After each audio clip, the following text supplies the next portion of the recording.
Bismillahirrahmanirrahim. Dear second year students, today we are going to discuss our next topic on the chapter number 24, evolution. We are discussing the evidences of evolution.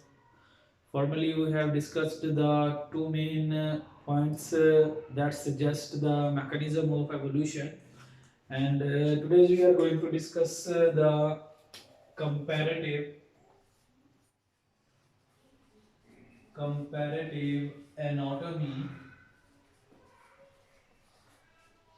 As an evidence of evolution. अजीज तुलबा, आज हम बात करते हैं कि comparative anatomy किस तरह से एवोल्यूशन के नज़रियात और आइडियाज़ को सजेस्ट करती है। तो इससे पहले हमने दो टॉपिक्स पर बात की थी, जिसमें हमने बात की थी कि फॉसिल्स रिकॉर्ड और इसी ही तरह से बायोजियोग्राफिकल पॉइंट ऑफ व्यू से।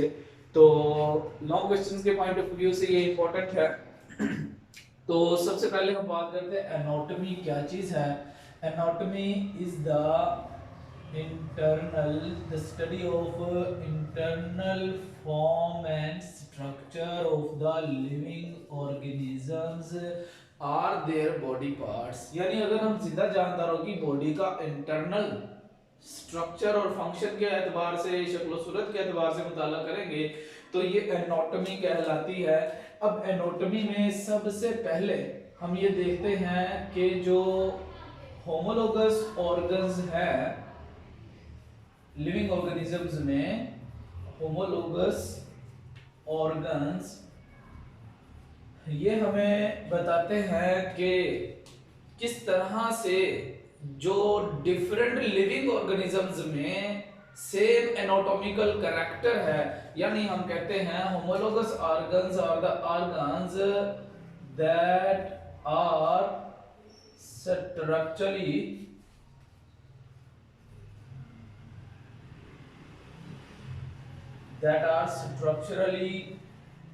similar but functionally different. As for example,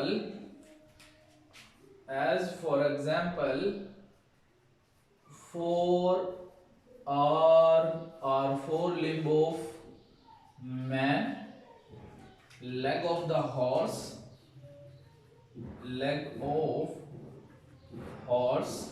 similarly flapper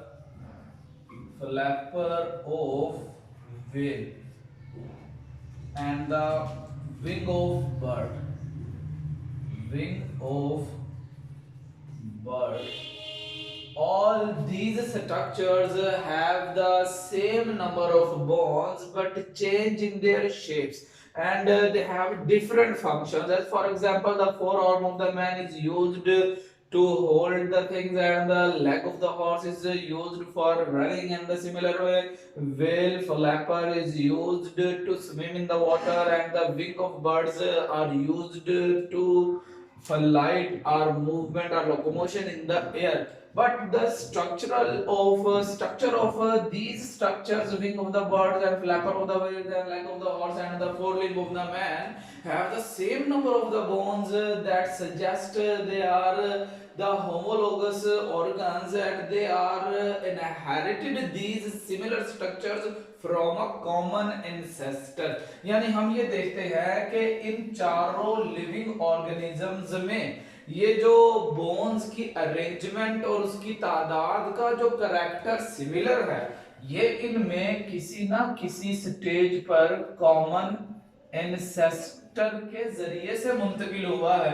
तो इस तरह से हम कहते हैं the organs that are structurally similar but functionally different, they are the homologous organ. And this phenomena in the living organisms that creates the structurally similar but functionally different organs, this is the homology, and it is a convergent evolution. It is a sign of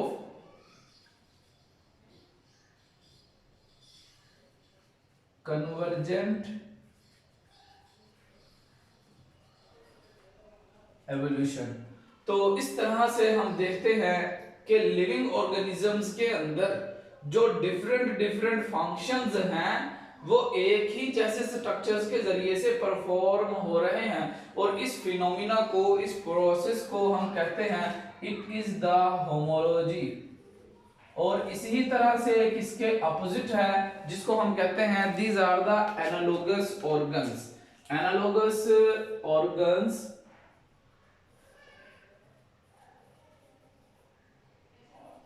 these are the analogous organs। हम कहते हैं analogous organs, इसको हम define करते हैं these are the organs that are structurally different, these are the structurally different but functionally similar। So these organs are called analogous organs, as for example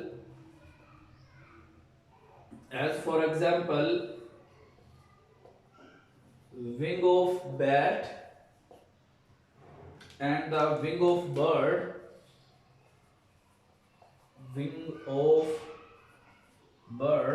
and thirdly the wing of insect।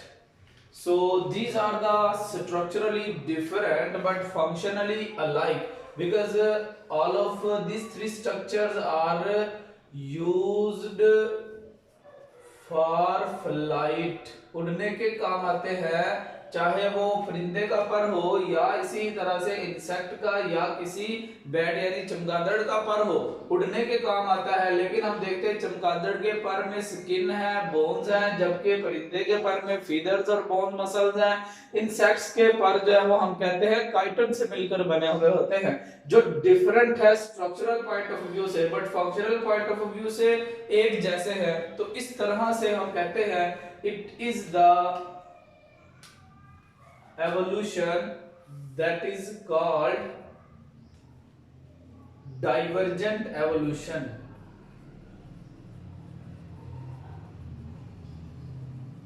Diverge हो रहे हैं कि structural जो component है वो different है और function एक है, तो इस तरह से ये डाइवर्जेंट एवोल्यूशन कहलाती है। इसी ही तरह से एक और हम बात करते हैं कि कुछ ऑर्गन्स लिविंग ऑर्गेनिजम्स में पाए जाते हैं जिसको हम कहते हैं these are the vestigial organ.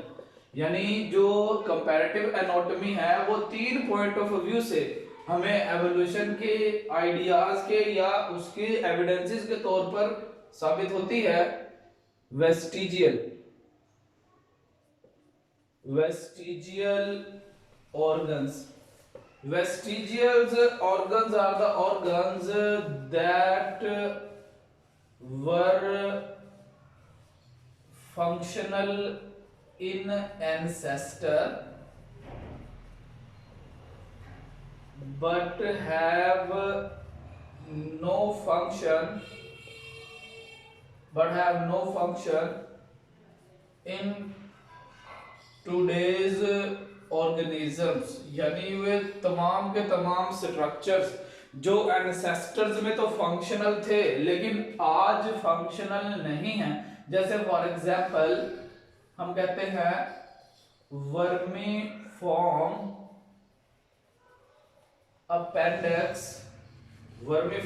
Appendix in mammals. तमाम मैमल्स के अंदर और मैन में जो अपेंडिक्स का मौजूद होना है it is a non functional. और इसी तरह से जो ईयर मसल्स हैं,